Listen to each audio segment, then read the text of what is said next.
This episode has been brought to you in part by Canderel and Kingset Capital. Coming soon, affordable luxury condominium living at 908 St. Clair West. Nestled into a vibrant, one-of-a-kind neighborhood, 908 St. Clair West is a modern treasure, offering a sophisticated lifestyle inspired by St. Clair Village and prestigious Forest Hill. Register today at 908stclairwest.com. Welcome to Bonjour Chai, the Hate is Just a Four-Letter Word edition. I'm Avi Feingold in Montreal, and I'm here with Ilana Zakon in Toronto and David Sklar in Calgary. We are your Frozen Chosen. On today's show, anti-hate legislation, can it work? We talk to an MP and a lawyer about new bills that are before Parliament. And Ilana has a conversation with Maayan Ziv about disabilities and inclusion in the Jewish community.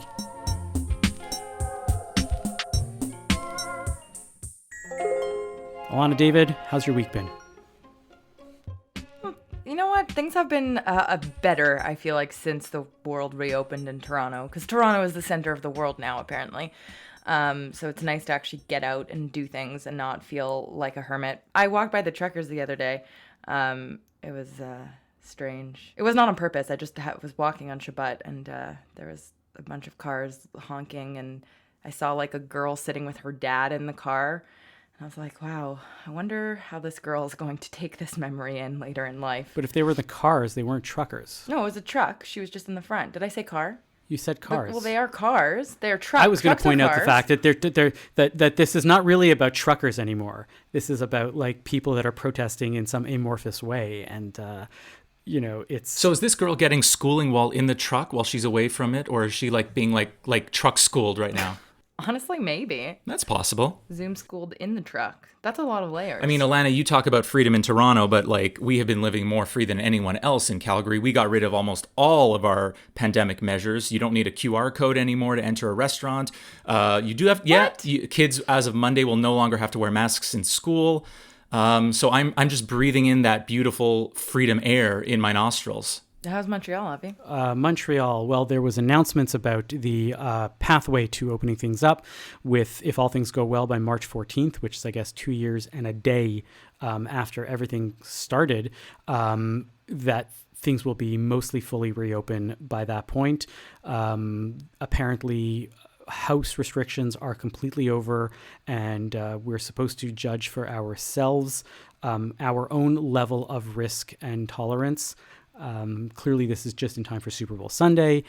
Restaurants are moving to larger capacities. Bars are going to be opening soon. At some point, everything's going to be open, and people are potentially breathing a sigh of relief. But, we've been through this so many times already. We'll see what happens. I'm like, oh, great, I'll get to go to a restaurant. Maybe. Like, okay, whatever. Yeah. Now, see, I've been going to restaurants during the QR code because I felt actually pretty safe that everyone I knew me was double or triple vaxxed. Now that the QR code is out the window, I'm like, I don't know if I want to return to restaurants now that it could be anybody right, in. That's fair.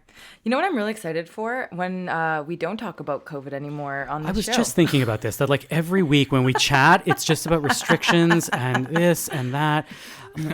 It feels like it's reality. So all-encompassing. And I mean, what else? Tell me something interesting that happened in your week that had nothing to do with COVID. I went to an improv comedy show last night.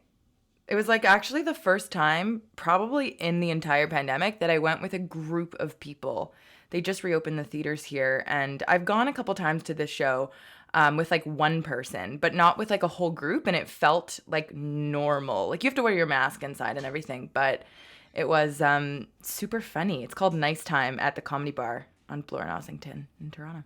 Did you laugh a lot? I did laugh a lot. It was very cathartic. Did you laugh on people? Not to bring back COVID in, but... No, everything's like separated. Wait, did you cure everybody around you from COVID because laughter is the best medicine? I believe someone's probably promoting that theory right now on YouTube. Yeah, take some shots of ivermectin and some laughter. David, what about you? What happened this week that it was absolutely not COVID related? Not COVID related at all. Well, I was supposed to go away to the mountains, but about 2 hours before we left, John and I, we got a message that the Emerald Lake Lodge, deep in the Rocky Mountains, had to shut down for losing power. So John and I pivoted quick, and we spent a lovely time in Banff in the mountains. We hadn't been there in about a year, and it was really nice to get out, walk around, do a little trek around the mountains, go to the Fairmount Hotel, have a drink there. It was lovely to escape all the hassles here in the big city. It seems like there's like so much better stuff happening on the West Coast than what we have on the East Coast. So go and enjoy that. Come, everyone. Come to the mountains of Banff. Speaking of which, on the West Coast, we got this wonderful email from Gary Kalmek out in BC. Ilana, you were taken by it. What was so interesting to you about this listener response? Well, Gary's talking about an experience of being in a discussion group at his shul and pointed out how there's this cognitive dissonance that happens in the community. And in these discussion groups, it was more on like the older side of the demographic. And I pulled a couple quotes. So he says, there was one participant who insisted on telling everyone what terrible, unforgivable act Trudeau did that week, regardless if it was on topic or not. There was support for Trump, who was still president at the time. There was a staunch belief that Israel was in the right always. And there was a somewhat strong undercurrent of racism. And then I skip ahead and quote, how could you Jewish people hold the same views and opinions as the people who hate you for being Jewish? I'm assuming that was in reference to Trump from my memory. And the last quote that I pulled is, from what I saw last year, the right and left sides became tribal. If someone criticized Trudeau, you had to agree with everything that person said because he hates Trudeau as much as you do, regardless if their hatred or demands made sense. If a convoy had people flying swastikas, you can hand wave it away, saying it was a few bad apples and taking away from the real message from the protest, and it doesn't matter anyway. I believe the term quote-unquote cognitive dissonance is probably the best way to describe how Jews can support what is happening, or selective judgment. So what do you take from that? I don't disagree. I think that the tribalism very much does exist in the Jewish community, and we have...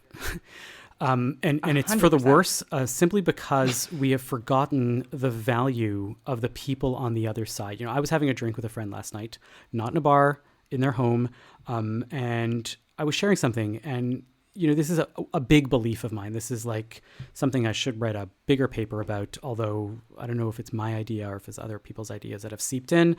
I'm not going to take full credit for it. Doesn't matter. There are no new ideas. There are no new ideas. The left needs to remember that the right is valuable for them, and the right needs to remember that the left is valuable for them for very important and very specific reasons. In that, in my mind, the right, or people that are politically conservative, for a better way of approaching it, are people in theory that want that they recognize that change is happening, and they want to put a stop to that. And people on the left say that we want to have progress. Now, the way in which, in an ideal world, in my mind or in my conception of this, that this should be happening is that the people on the left should be valuing the people on the right for reminding them how to slow down, how to slow their roll, so to speak, how to slow down the progress that they're doing, that recognize that change takes time, that you have to convince people that are against this change, and the downsides of whatever this change can happen. And that's where conservatives come in and say, at least a thoughtful one can say, I think that what you're saying is a good idea, but let's look at the downsides and let's figure this out, as opposed to anything that you say is evil. And then the same thing happens on the other side. A thoughtful conservative recognizes that change is probably good, because the people on the left are showing them that these are important and great ideas. They're just there, instead of saying, right, they value the liberals for pointing out, or the people that are politically liberal, for pointing out what are the issues where we're not necessarily seeing things because we tend to be politically conservative. And the two really exist in an ideal world in this dance of like, I want to change, but I know that I have to slow it down. I may like things the way they are, but I recognize that there's injustice in the world and we have to fix it. And so I'm going to learn from you. And that back and forth is at the core of so much of what we do. It's at the core of Jewish dialogue and Jewish discourse from the Talmud to today. And we are missing that entirely. End rant. I mean, it sounds it sounds really wonderful. I don't think that's at all where our society is heading or in going in the future. And I really think social media has a huge part to play in the discourse itself. Now we allow everyone to have a voice and an opinion. And I really think social media is going to be the destruction of our civilization. Whoa. Yeah. Boom. Yeah, I don't disagree to some extent. Go for it. I think we used to have gatekeepers, rational people would be listened to, and all the crazies on the far left and the far right could not meet up and sort of talk through all their conspiratorial views until social media really came in. And now everyone can find each other. And I think that's the reason why, these big trucker convoys were able to happen so successfully. And I'm not taking a claim on whether, people are right or wrong in what they want to do, but I just think everyone who has some crazy notion can find someone else across the world with the same other crazy notion, and then they can build a tribe of these different people. And this discourse is just going to make it worse. I love what Avi has to say in terms of we need to really listen to everyone on both sides. I just think that is happening less and less because of social media. Well, yeah. I feel like I'm kind of more leaning towards what Avi said. I agree with you that social media is really destructive, but I don't think it's for those reasons. Like, someone could easily find some club, I don't know, with people that have the same opinions as them. Yes, it's a little bit more global when you get to reach all these different people across the world, but to me, social media is just not a good way to have a conversation. And I think we've talked about this on the show before. Like, you wouldn't necessarily say the same things to someone in front of them than you would on a computer. And that, to me, is the destruction of our civilization. Is people are not like communicating authentically. There's that's what I think it comes down to. There's a journalist, he does book length journalism, I guess you would say, Tom Vanderbilt, and I'm a big fan of his work. He wrote this book on traffic, which I have reread several times because traffic is so endlessly fascinating to me, and I don't mean that facetiously at all. But anyways, he has an entire section on road rage, and he points out that the science behind road rage is due in large part, right? The reason why they're able to look at and say that people get that much angrier is because you're not able to communicate. You're in your bubble and they're in their bubble. And you can't get into the other person's mind as to why they cut you off. And you don't know whether that person has two kids in the car that are 20 minutes late for school because of something you did, and they're complaining and they're crying and they want to, get there because they're going to miss their bus to go snow tubing for the day or whatever it is. And you would totally for sure let them through. But you're this person that just got cut off. You don't know why. You don't know what it's about. Or you don't know like whether the person is sick or whether the person is really... And that causes you to like amp up all the negativity in your own mind because you cannot connect with that person. You don't know, you don't have that interaction because you're literally in bubbles in traffic, and that amplifies that. And so it's exactly what you're saying, Ilana, in the traffic situation. And that is what happens in life also, is that we are more and more in our own private, personal thought bubbles, and by extension, using the social media thing in the bubbles of the people that agree with us because we talk to them and we're friends with them and we hear their voices. That is a great analogy. I'm going to steal that. That's really fascinating too. I think about road rage a lot because I don't have a car, so I'm usually biking or taking transit, and I always get really annoyed when people have road rage because I'm like, why do you give into it? Like, that this is a stereotype that people have road rage, so why don't you just channel your feelings and try to stay calm and not take it out on everyone? So that theory is very fascinating. I kind of want to look more into that. Well, I will gladly lend you the book anytime, or it's available at your public library. Tom Vanderbilt. Go check him out.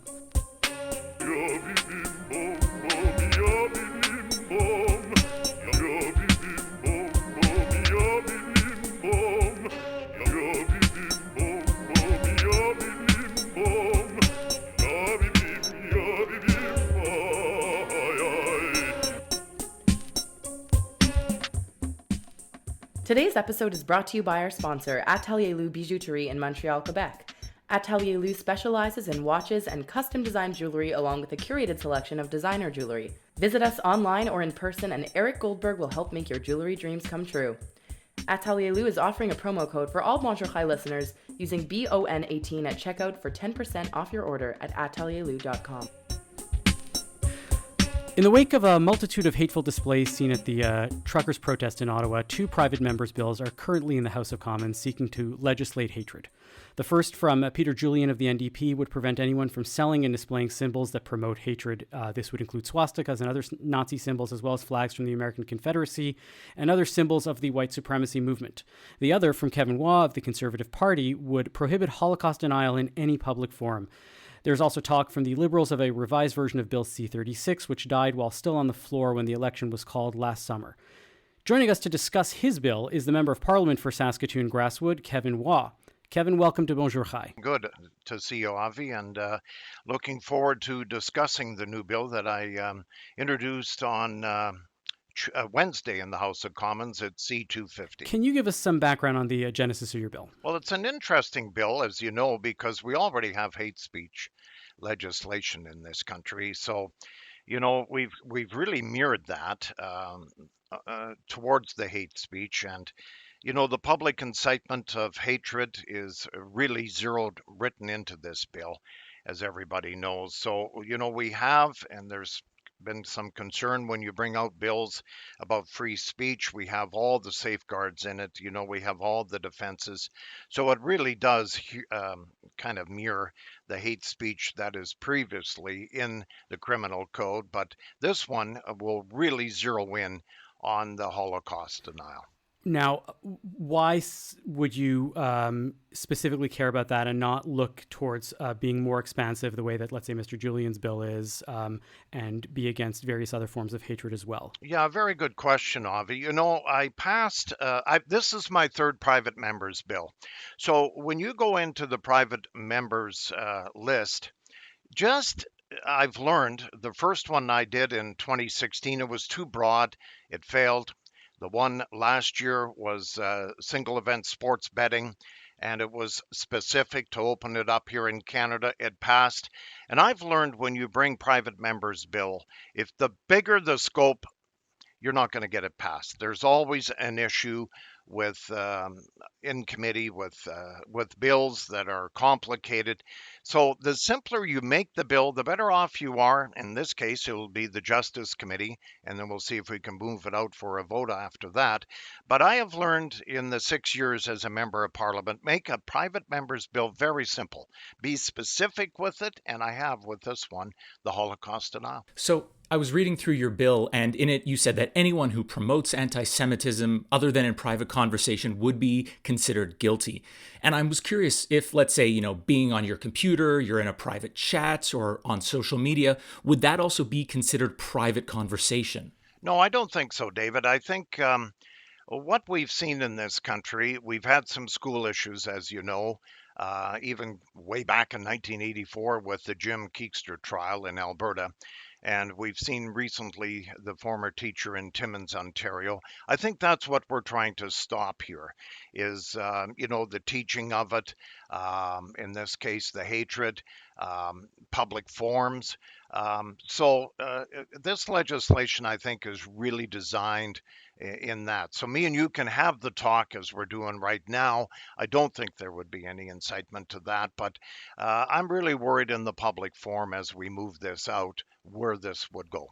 So you mentioned that you have some things in place for people that might give some pushback in regards to freedom of speech. Can you talk a bit more about that? Yeah, I can. So, we've looked at the legislation from subsection 319 of the Criminal Code Act, established that the statements communicated were true was one of them, and in good faith the person expressed or attempted to establish by an argument an opinion on a religious subject or an opinion based on belief of a religious text, and if statements were relevant to any subject of public interest, the discussion of which was for the public benefit, and if on reasonable grounds he believes them to be true. And then the fourth one that we looked at was in good faith he intended to point out for the purpose of removal the matters producing or tending to produce feelings of hatred towards an identified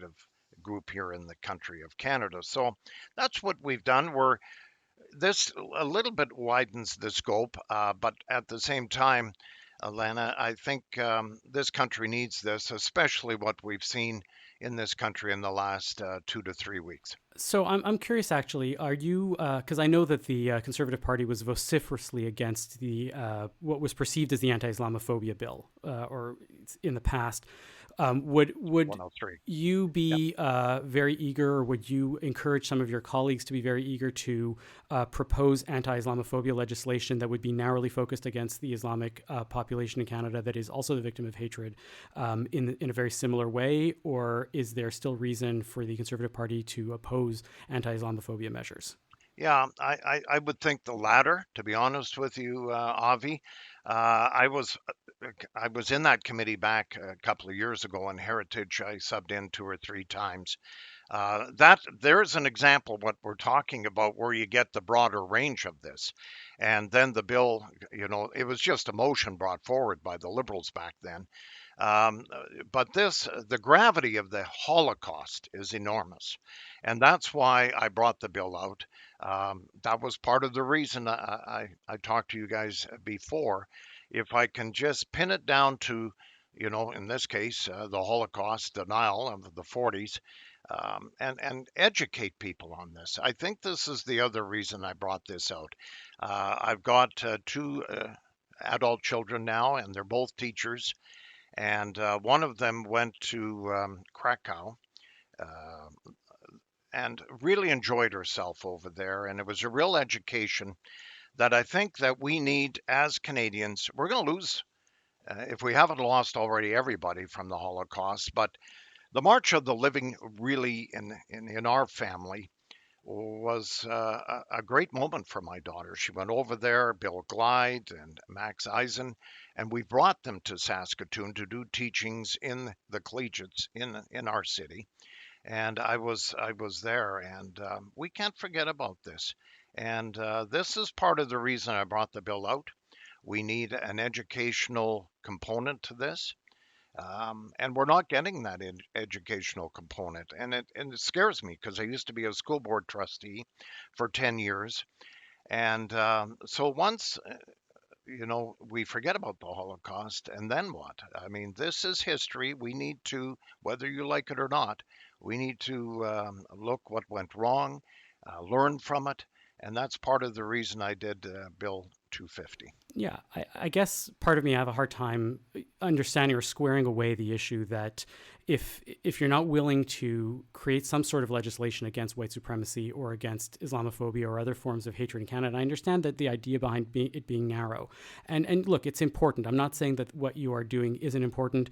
To be fair, the sponsor of your bill actually was a previous co-host of this show. Melissa Lantzman would have been one of these squares had she not been elected. But we appreciate her election. We love her as a member of Parliament. But it almost sounds like some sort of signaling to the Jewish community by the Conservative Party to go and say, or by an individual, and I know that you don't have many members in Saskatoon that may be Jewish. Actually, I am marrying a couple from Saskatoon this summer, a Jewish couple from Saskatoon. So there is that. But how is that not signaling to the Jewish community that, we stand with you where you're not willing to necessarily stand against other forms of hatred as well? Well, I am standing at forms of other hatred. It's just, Avi, as I said to you, this was a bill that I knew as a PMB. The wider scope you get it goes nowhere. I saw it with 103, the motion 103. It just went nowhere. And we went around in circles in committee for months. And quite practically, it was a waste of time. We just had the conversation, the motion, and that's the other thing. Motions really do little or nothing in the House of Commons. So the bill it's a start. And I think, as parliamentarians, we'll see where this bill goes in the coming months. But it's the start of a dialogue, and that's why I brought it out. And I understand your concerns, and other, and especially with the convoy incidents that we've had here, and not only in Ontario but Alberta and other places in this country. I'm curious as to how you yourself define anti-Semitism. Yeah, that's a good one. I mean, the legislation, as far as I'm concerned, would make the Holocaust denial one of the main indicators of anti Semitism and the radicalization illegal in this country. We do have a problem right now in this country. As I said, we've all seen that. And, we've got to protect the truth. And that's why I brought the bill out, Ilana. Public incitement of hatred. It's been written in the criminal code. This bill coincides with the public incitement of hatred. We've just, as I've been saying here the last couple of minutes, it's standalone legislation because of the gravity of the Holocaust. So, but we'll see where it goes. I'm happy I introduced it. I'm not Jewish, which is another reason maybe, as a backbencher of the Conservative Party. I have nothing to gain from this. It's just the country right now needs this. And I was in a position through the private members bill. See, when you draw, I Yep. was number 24, so I'm You up got first. a better lottery number than Peter, I guess. Exactly. He's, I think, 73 or something, and I checked. yeah, and I'm 24. So that's why he introduced his before me. I don't know Yeah, why he but did your that. number is higher, so Yeah, we know how that works. His is exactly. probably dead in the water as a result. Well, he's a year away. So I Yeah. don't know why he introduced it when he did. He's a year away. He's not even close to. I mean, it's a minority parliament. I might not be close either, depending on what happens here. But at least I'm going to get this looked at in the year of 2022. Now, I know you mentioned earlier, the trucker convoy that's currently probably still in Ottawa and is causing disruptions across the country itself. You were photographed with Andrew Scheer while at the trucker convoy itself in Ottawa. And I was curious whether some of the people, who did have hate symbols like the swastika there, I was curious if those same people run afoul of the bill you are now promoting. Yeah, last Thursday I did meet. I'm a member of Parliament and caucus chair of Saskatchewan. So we did have a number of trucks down here in Ottawa, and we decided last Wednesday to go over and just have a dialogue with these people. I've stated all along I'm not supporting or condoning the convoy, but my job as a member of Parliament from Saskatchewan, there was about 10, 11 trucks here. And I just wanted to hear from them. And then I took the picture with the MPs and the senator from Saskatchewan. Most of them, by the way, have left now. I've only seen one truck here. And that's the other issue in Ottawa. Things are starting to open up. Even on Wellington, there's a lane opening and so on. But no, we got to stop all of this Nazi flags and swastikas. And I think we all know that. And, there was an element with this convoy, and maybe it's still here. I don't know. I haven't seen much of it. But there is an element that we have to call out. And as Canadians and as members of Parliament, we should be calling it out. And could you speak more broadly to the penalties associated with this bill itself? What if someone is accused of having hate symbols or promoting hate symbols, what would it look like? Would it look like jail time or a fine or a slap on the wrist? Well, I guess that would be up to the court system. David, I think I certainly have given in my bill for the criminal code for somebody to look at it. I mean, when you go to court on these situations, it's a one-off. You guys know that. Somebody in Saskatoon may have a different opinion than someone in Montreal. So, but at least I think we've started the dialogue on this. And for the criminal code, we'll amend it a little bit and see what happens here. So going back to your moment where you were photographed and posted on Twitter, right, with the convoy, because you, as you say, you really believe in dialogue. There's two things that seem to be niggling at me with this. If we really, first of all, I mean, how does one know when you're meeting with these people if you know that the protests in general had a lot of anti-Semitism around there, right? So if somebody yells, according to your legislation, somebody yells Hitler was right in the streets as part of a protest, they would be subject to the criminal code. Can we be sure, for example, that any of the people that you met with were not members of the protests that were yelling out racial slurs and anti-Semitic and anti-Holocaust slurs in that sort of way? And if we really also believe in dialogue, the way that you talk about it, doesn't a bill like this sort of shut down the dialogue before it even gets started when it comes to Holocaust denial? In theory, one might argue that the whole purpose of having free speech is to let the market of ideas really work against that and not have to worry about legislating. Because as soon as you legislate something, the person goes and says, I'm sitting in jail because of my beliefs. I'm not interested in ever having a dialogue or changing my ideas ever again because I'm mad at the other side for putting me in jail for something that I believe to be true. Yeah, no, of course. I mean, we just went over last Wednesday. I haven't followed these people since they've been in Ottawa, so I have no idea what they did the previous Saturday or Sunday or leading up to it or even after that. Our but that potentially puts you in a conflict where somebody who may have violated your law or your potential future law would be somebody that you're meeting with and having a dialogue with, right? I guess so. Yeah, I mean, okay. I'm not going to apologize on that. These guys were from Foam Lake and Carnduff and St. Brew. So, yeah, I mean, I wouldn't know that, David. There are Holocaust deniers everywhere in Canada. Absolutely. And there's the other extremists too, as we found out. For sure, for sure. So you're not afraid of it shutting down dialogue, though, across. No, I think no. We need this. I mean, let's face it. I mean, look what's happened here in Ottawa when we haven't had the dialogue that the governments, whether it's federal, municipal, or provincial, what it's caused. I mean, we have people in this country right now that are a little upset over the mandate situation, but we do have to respect one another for their opinions. But there does have to be some laws associated with this.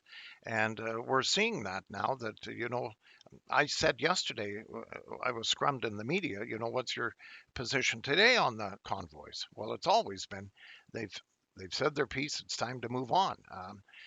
But at the same time, I agree with all three of you. I don't know who's involved in the convoy, on extremists or just people coming down here to have a voice. Uh, but I think it is time to move on the convoys, whether it's in Windsor, whether it's in Coutts, whether it's in Ottawa, or wherever it is this weekend. Mr. Waugh, thank you so much for your time. Thank you. Have a great day. Thanks very much.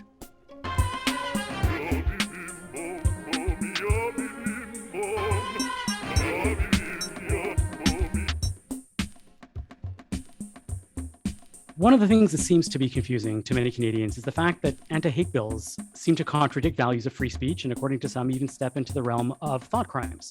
Joining us to untangle the issues is Julius Grey. Maître Grey is an attorney based in Montreal and is noted for his work on human rights issues in Canada. Mr. Grey, welcome to Bonjour Chai. It's a pleasure. So this law, this anti-Holocaust denial bill and other bills that are similar to it, are these even feasible? And do they work? And if they do, how so? You can prohibit things and you can charge people. If you remember, Mr. Keatstrow was charged and convicted. But I do wonder if these things are not counterproductive. In the first place, when it comes to Holocaust denial, there is no event in world history that is better documented, mostly because the Nazis themselves recorded and kept records and filmed and so on. Anybody who's denying the Holocaust is just nuts. We do have a parallel, although there's a vicious part to Holocaust denial that there isn't there. There is the Flat Earth Society. People go around saying that the Earth is flat. Now, should we prohibit them from saying it? It's obviously wrong. We also have the problem now, for instance, and it's much more complicated, where most people believe that the anti-vaxxers are completely wrong, and that, in fact, they're possibly causing a serious problem for hospitals and the health system.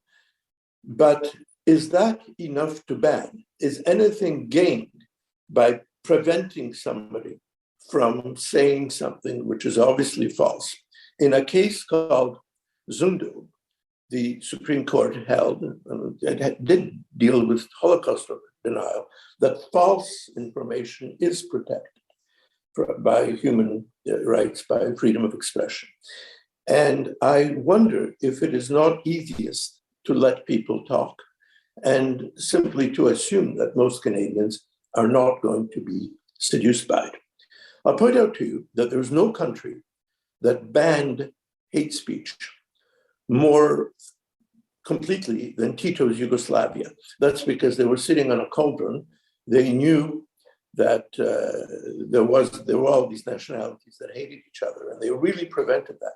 And as soon as the government was gone, it all broke out in the worst possible way, with hundreds of thousands of people killed. So I wonder if it works. Now, in Canadian law, hate is prohibited, but hate has to be narrowly defined, the way Mr. Justice Dixon defined it in Zundel. Hate is not a word of casual connotation. It refers only to the most extreme. I personally think that hate is a legitimate limit, but it's a legitimate limit when there's direct harm. If you're trying to direct a mob to attack a minority, if you're trying to destroy somebody through hate speech or persuade somebody to do something to someone, then surely it could be banned. But to prevent people from stating something that is, first of all, patently false, and secondly, that isn't believed by many people at all, on the fears that it's going to be believed. I mean, how stupid should we believe Canadians are? They're not going to believe Holocaust denial. I think it may be counterproductive. Now, I do want to state this. I have no sympathy for the Holocaust deniers. I think many of them are doing it because of a dislike of Jews or because of some crazy political theory that they have. And I certainly think that Holocaust deniers should be, like Mr. Keekstra, banned from teaching history in school, because obviously they're incompetent, just like flat earth people should not be teaching geography in school or geography in university. But to make it a criminal offense to say something that is patently untrue is ridiculous, can be disproved in 10 seconds, I think is counterproductive and simply leads those people to claim that they're martyrs. Now, you mentioned that Canada has anti-hate speech legislation already. So I'm just curious in terms of, is it the fact that this law doesn't have enough teeth to sort of look into these people flying swastika flags itself? Is there something missing that sort of this private member's bill needs to address? Or do you feel that Canada's hate laws, anti-hate laws are adequate enough for us to have our society? They're surely adequate enough. I think they go too far. I don't think Keekstra should have been criminally convicted. I think he should have been thrown out of school, but I don't think he should have been criminally convicted. The thing about Holocaust denial is that it's not traditional hate speech.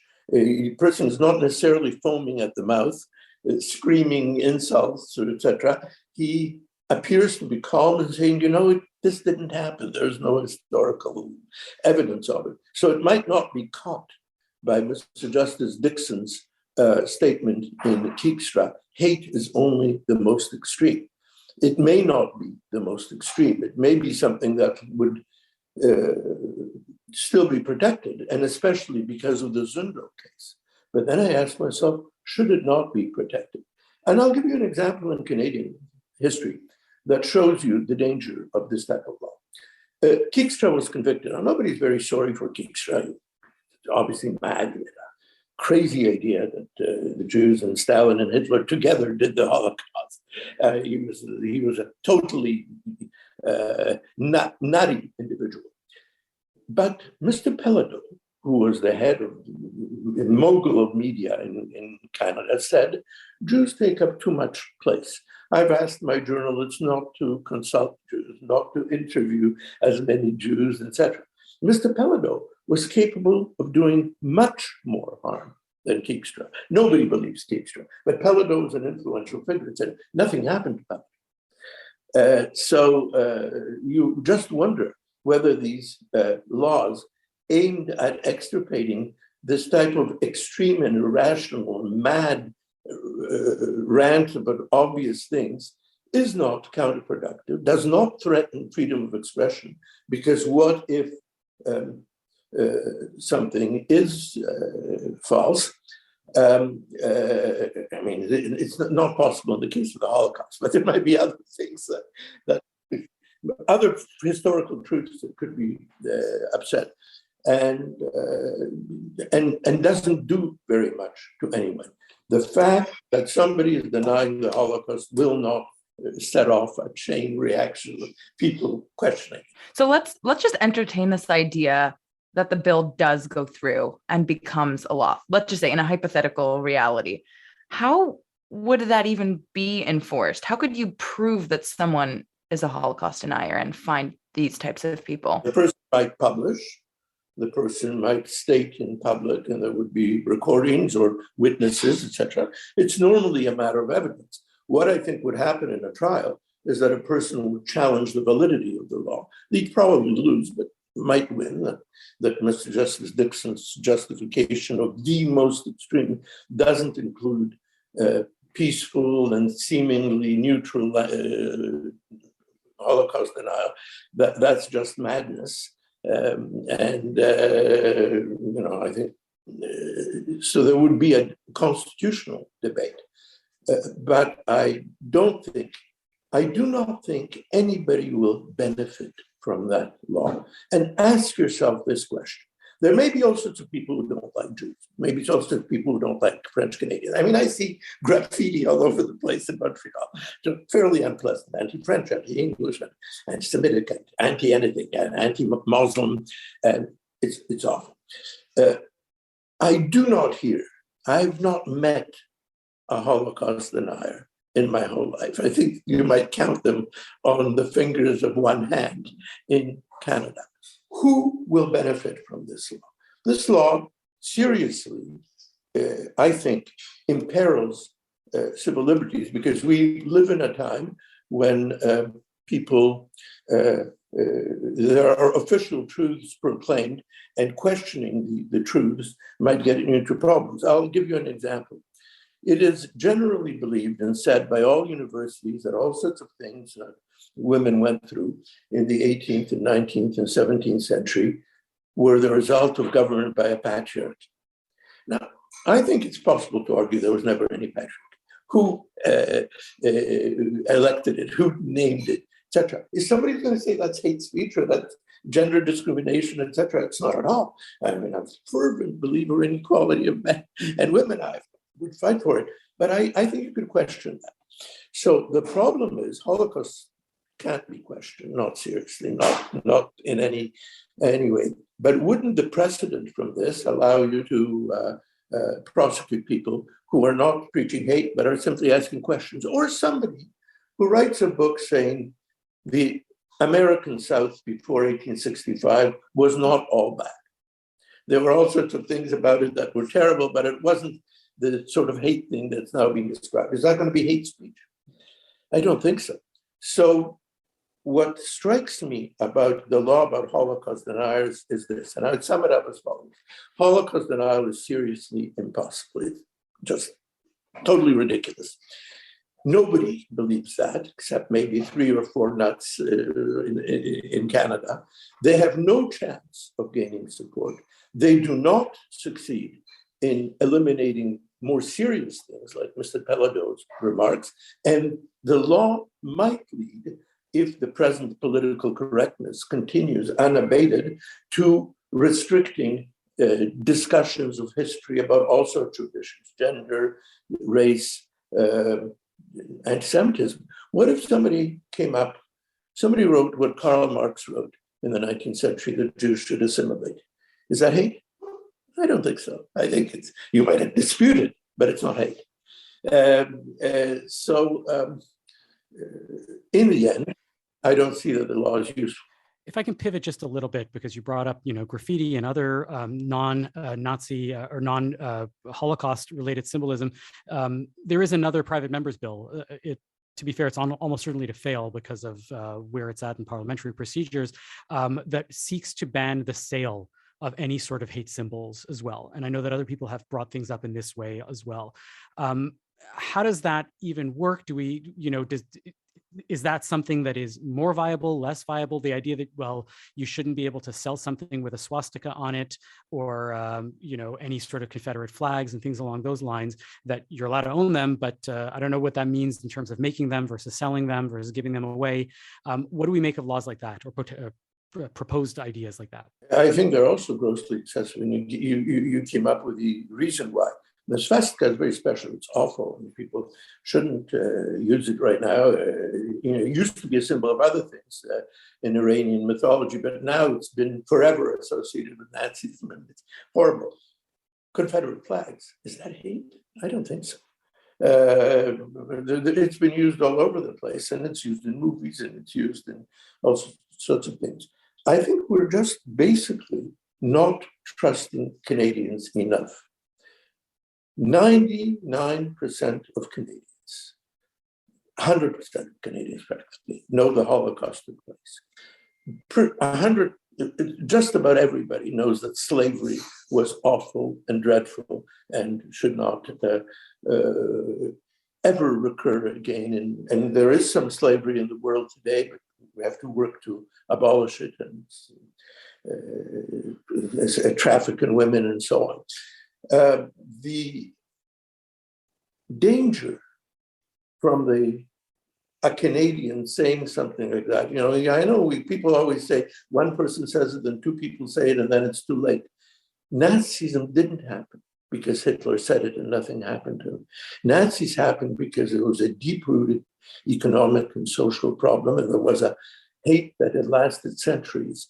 The belief that because somebody says something, the rest of Canada will follow is totally unrealistic. Now, you just said that, 100% of Canadians believe the Holocaust happened. But, according to the stats that have come through, more and more younger children are not being educated on the Holocaust. They know nothing about it. They say maybe 6 million was exaggerated. And it seems like as we move forward into the future, less and less people know and understand that the Holocaust.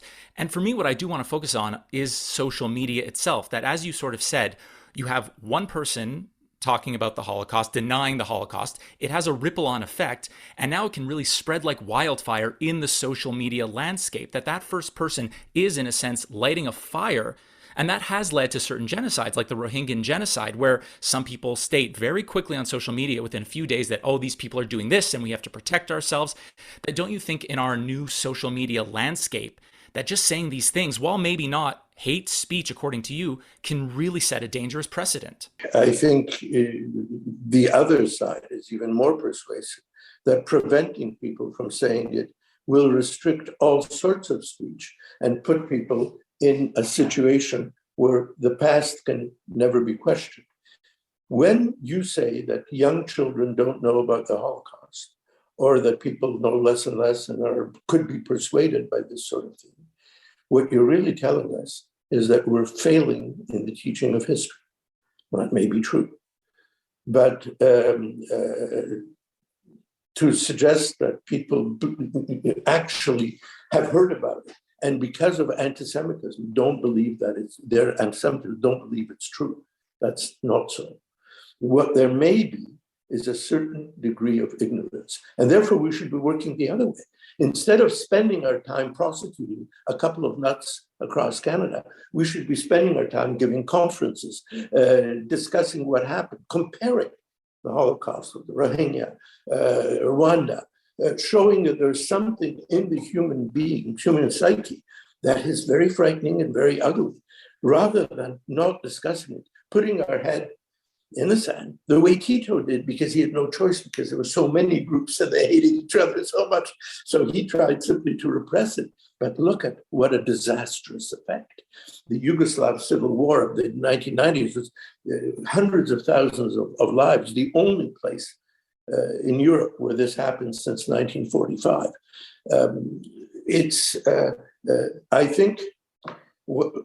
I think the law to prevent somebody from saying something like that is bad judgment, not because there's something nice about the denial, not because the people who do it are anything other than stupid madmen, but because there are other ways to spend our money, other ways to educate children, and because there is no possibility that the ravings of a couple of guys are going to set off Canada.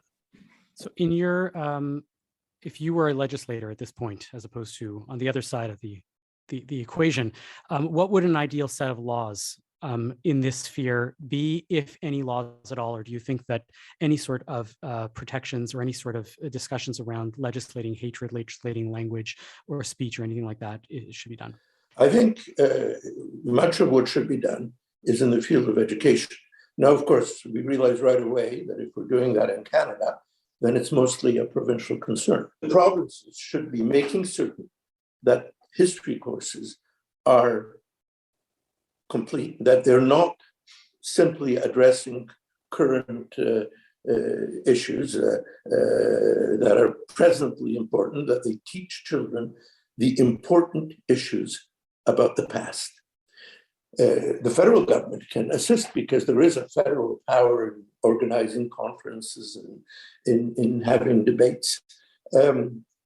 I think when somebody rants and raves about this, one should use the overwhelming evidence that we have. The Nazi films which show it, which show people going into gas chambers, which shows mountains of skeletons. The films taken by the Red Army and when they entered the camps, they're shaking. I heard an interview with a man who was later a Soviet general, but was a captain or a lieutenant when he entered, and he said he hasn't slept well a single night since 1945, since we entered that place. And that can be shown. People will know that. We're losing our time. Who gained from punishing Keekstra? From throwing him out of school, yes, his students gained. You can't have a raving mad teacher teaching you history. But from incarcerating him, from doing all these things, nobody gained. Who will gain from proper history teaching?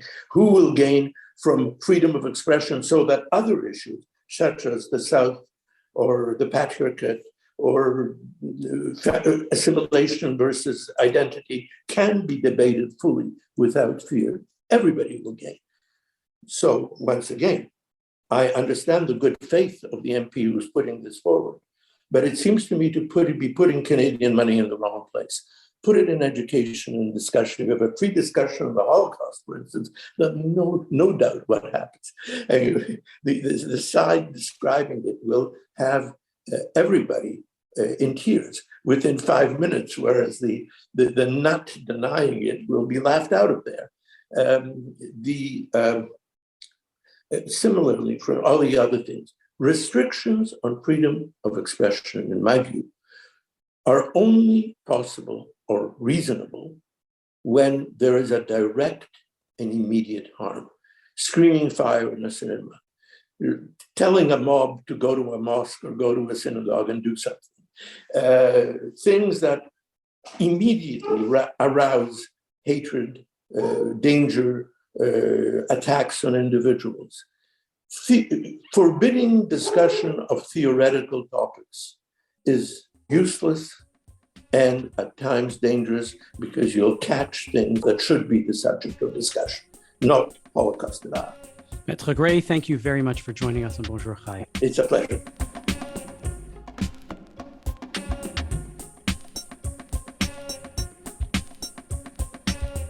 February is Jewish Disability Awareness, Acceptance, and Inclusion Month, and I got the chance to talk to a very inspiring local Jewish activist, Maayan Ziv. Today with us we have guest Maayan Ziv, an activist, photographer, and entrepreneur based here in Toronto, Canada, where I am as well. So Maayan lives with muscular dystrophy and focuses her work on increasing awareness around disability issues as well as improving accessibility. In 2015, she founded Access Now, a crowdsourced app to map the accessibility status of locations worldwide. She has since received multiple awards, including the City of Toronto Access Award and the David C. Onley Leadership in Accessibility Award. Maayan was also named as Canada's Top 40 Under 40 last year. Maayan, welcome to Bonjour Chai. Hi, nice to be here. So for those of us who might not know, can you tell us a bit about what muscular dystrophy is? So I was born with my disability. And basically the way it's affected my life is that I experienced muscle weakness. So I use a wheelchair. There are many types of muscular dystrophy, but mine kind of impacted my ability to walk. So I navigate the world using a wheelchair. So tell us a bit more about your app. It's pretty amazing as I was looking it up. What gave you the idea for it and how did you go about making that happen? So Access Now really began with my own just experience. Because I've used a wheelchair throughout my life, I've constantly struggled to navigate a world that really hasn't always been built with me in mind. So, these days we all experience what it feels like to not be able to go somewhere or do something you want. But that's been, the story of my life, because restaurants or stores or offices or literally anything you can think of, so many times that I'm showing up and there are steps at the entrances or, a broken elevator that nobody, even remembered to fix. And so these experiences, of booking a trip, showing up in front of a hotel with all my luggage and not even being able to enter because the ramp that they had thought that they have was actually just for, buggies and delivery carts and not actually meant for wheelchairs. So there's always been this type of uninformed experience where people either don't know what accessibility means, or I haven't been able to find anything about the accessibility of where I want to go, what I want to do. And so Access Now was just kind of my own personal response to that problem. It was a way for me to begin solving my own problem. And along the way, I knew that if, I could begin addressing it here in Toronto, the likelihood of being able to help somebody else was pretty significant as well. And that's what we've seen. Mm-hmm. I have a question which I feel really silly asking, but that means probably other people have this question too. So you just talked about a ramp that could be used for buggies, but not for wheelchairs. So what would be the distinction? Well, in that specific example, it was just, it really pointed to, I'd call ahead, I'd ask a hotel, hey, are you accessible? Yes. Well, do you have a step at the entrance? Oh, wait, actually we do. But we have a ramp. Okay, great. And so, I never would think to even ask, what is the ramp like? But it was so narrow, it was really made for kind of like a Okay. trolley with one wheel on it to carry luggage. And it Gotcha. and it was so steep that it couldn't actually, drive up 6 stairs.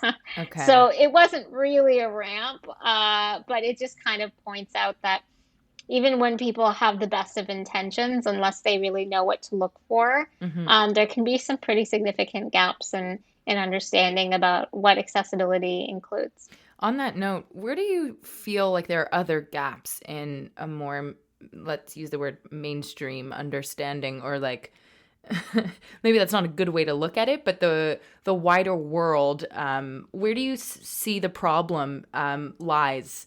What areas do you think more people need to know about when it comes to this issue? Well, I think a lot of people assume that accessibility doesn't impact their lives, or that it's somehow somebody else's problem. And the reality is that the world around us is very much informed by accessible design and accessible products and services. And every time you use your phone and you send a text message, or you use an electric toothbrush, or you push a stroller with your newborn over a curb cut at the end of the sidewalk, those are all forms of accessibility that are benefiting and serving everyone. And so I think what the major disconnect is in people's understanding and awareness about what accessibility is and who it serves. And when we realize that accessibility really helps us create inclusive and supportive experiences for everyone, I think that there's a lot more motivation to understand how we can all be part of the solution, as opposed to, thinking that accessibility only benefits a few and really is somebody else's responsibility. Right. I have a couple thoughts on that. One is that when I was preparing for this interview, I read somewhere that your app also opened up doors for other types of inclusive needs. Can you talk a bit about that? So, when we started building Access Now, it was really me on my own with an idea, and the support and goodwill of people in the community who just believed enough to help make something possible. I never had built a business, and I definitely didn't know about, how to build a tech company. But along the way, what happened is, because it really grew out of such a grassroots and community-based initiative, the platform itself also provided people an opportunity to share their own experiences about what they were looking for, what accessibility meant to people who I'd never spoken to or heard from. And that's really how I realized that, even in my own understanding, there were gaps. I was limited in what I expected accessibility to be because I use a wheelchair. But to someone who is blind, or, someone who might be deaf or hard of hearing, or, someone who might be sensitive to smells, or noise levels, or sound levels, or lighting levels, there's so many different ways in which accessibility can be meaningful to someone. And really the idea is to expand continuously our understanding of what an inclusive and accessible space is. If you think about things like gender neutral washrooms or scent free spaces or spaces that are, friendly to guide dogs.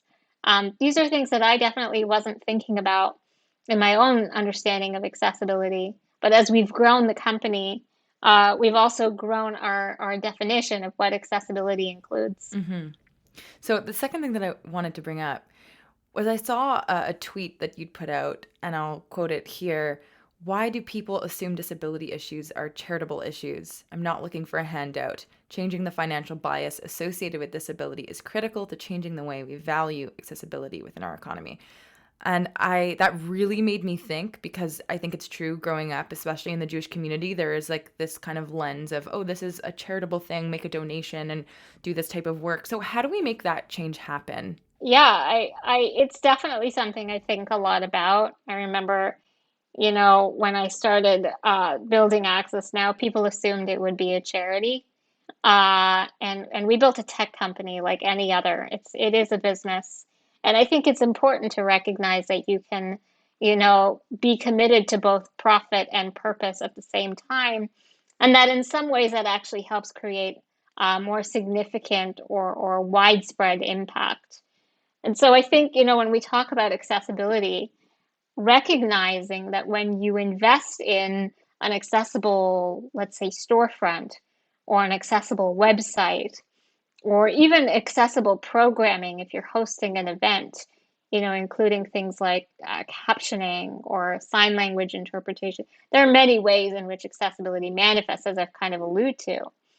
But when you invest in committing to creating an accessible experience, you also then open your doors, physically or virtually, to a much broader portion of the population that might not even recognize that they need those services. So upwards of 20% of the population benefits from accessibility. Around the world, there are over 1 billion people who experience a disability today. And in the next, I'd say 5 to 10 years, you'll see a major influx of economic activity geared towards companies that are accessible and experiences that are inclusive, because that's what's on people's minds right now. And also, as people age, as people acquire disabilities over the course of their lifetimes, people are expecting the same quality of life. People don't want to give up things that they are used to having just because now, they might have to walk differently, or maybe they're using a walker Right. or any type of assistive device. So I think recognizing the competitive advantage that is out there for businesses to invest in this space is a really important way for us to shift our thinking, because it also then goes back to what do we value, and the extra things that you put at the end of your day that if you have time for are usually not the ones that get you up in the morning and the ones that drive forward change. So that's really what the message is about that. Amazing. Thank you so much, Maayan, for taking the time to chat with me today. Thank you.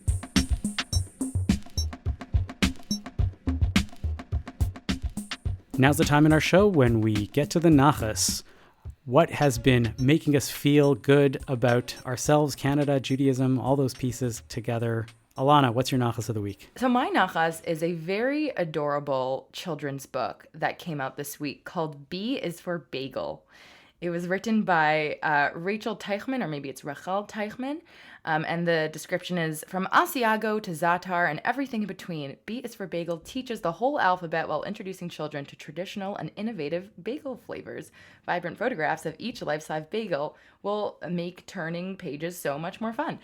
I just think that's such a cute way for kids to learn their alphabet, because everyone loves a good bagel. What's the X flavored bagel and the Q flavored bagel? Quiche flavor bagel. Xylophone flavored bagel, obviously. I'm gonna have to buy the book and check that out. But that's awesome. What's your favorite bagel flavor? What's your bagel order? An everything bagel. I like the one with like all the different toppings. I don't really eat bagels that much anymore because the everything bagel. Everything. It's because I'm gluten. I don't eat gluten anymore, so like I literally don't remember these things. But the everything one was the one that I liked, or like white seed, just like a classic white seed. With what inside? Oh, with what on it?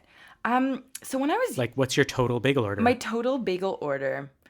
I wasn't really into cream cheese as much when I was younger, so I actually used to get it with like butter and lox, and then like onion slices, like red onion, tomato. Yeah, probably something like that. I'm gonna concur. It's an everything bagel, but that is it. I don't need to put anything else in the bagel itself. I'll just walk away with a dozen and chew them. Well, yeah, if the it's warm, soft then it's chewiness. great. I used to love eating those bagels, and Yeah, that's good. What about you, Avi? Yeah, sure. So District Bagel in Montreal has 2 locations, and one of the bagels that they have is a Montreal steak spice bagel. Now, Montreal steak spice is this weird thing that exists everywhere but in Montreal. But you know what I mean? Like the amount of people that send me like pictures, that Americans, they're like, look, I just found this in the grocery aisle, in the spice aisle, Montreal steak spice. I'm like, I don't know, Montreal steak. Anyway, so they make a Montreal steak spice bagel, and I get it with olive cream cheese. And that's really good. It's like the double whammy of savoriness, and that's it. I've never been a huge fan of the lox and cream cheese. That is heresy for a lot of people. I get it. It's like too I don't know. much, I like the right? lox flavor pure. If a like good a lot. lox is like just good on its own, and so that's my bagel order. David, what's your nachas of the week? Well, I'm going to also recommend a book as well, too. It goes to Lulwa Kazum, who edited the book The Flying Camel, and it's essays on identity by women of North African and Middle Eastern Jewish heritage. It's the first English language anthology devoted to the writings of Mizrahi Jewish women. Some people included are, Rachel Waba, I believe, Ella Shohat, and Lital Levy. So I've just been reading it this week. It's very fascinating. It's a look on a very different segment. Instead of the typical like Ashken normativity of Jewish people, it's really taking a different perspective on Mizrahi Jewish women and identity. Fascinating. I will check that out too. Yeah. My nachas this week is an article. I guess we hit the trifecta of print of words all in the nachas. But it was a wonderful article that came out in Tablet this week from David Bashevkin, who is a great writer, and he works for NCSY. I believe he's a director of education or something like that. But the article is titled Passing Through, and I just found it as a tour de force. I mean, he starts with the Talmud as the basis, in theory, like the basis of it, because it was an idea that showed up in the Daf Yomi of the recently, and it weaves together Talmud and Jewish holidays and mourning, and of course, right, the idea of liminal spaces, which obviously is pure clickbait for postmodern Jewish hipster doofuses with way too much existential angst. But I really, really like the article. What a line! That's very niche. Do you fit those categories, listeners?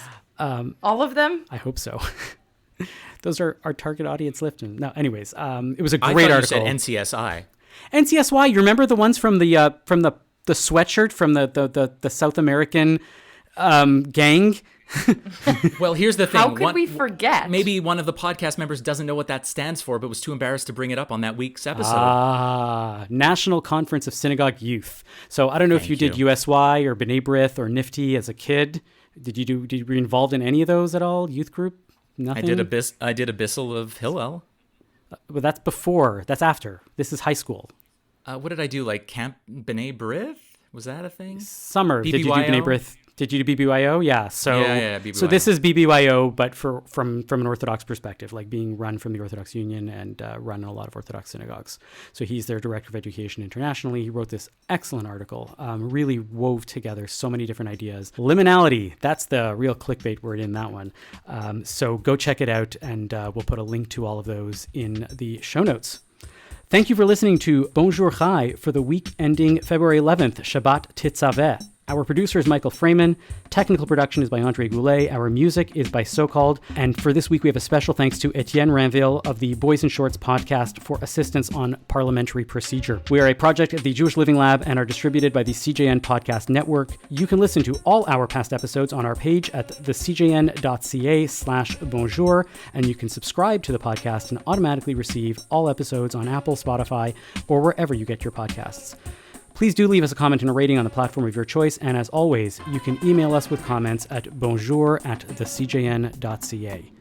I'm Avi Feingold. I'm Ilana Zakon. And I'm David Sklar.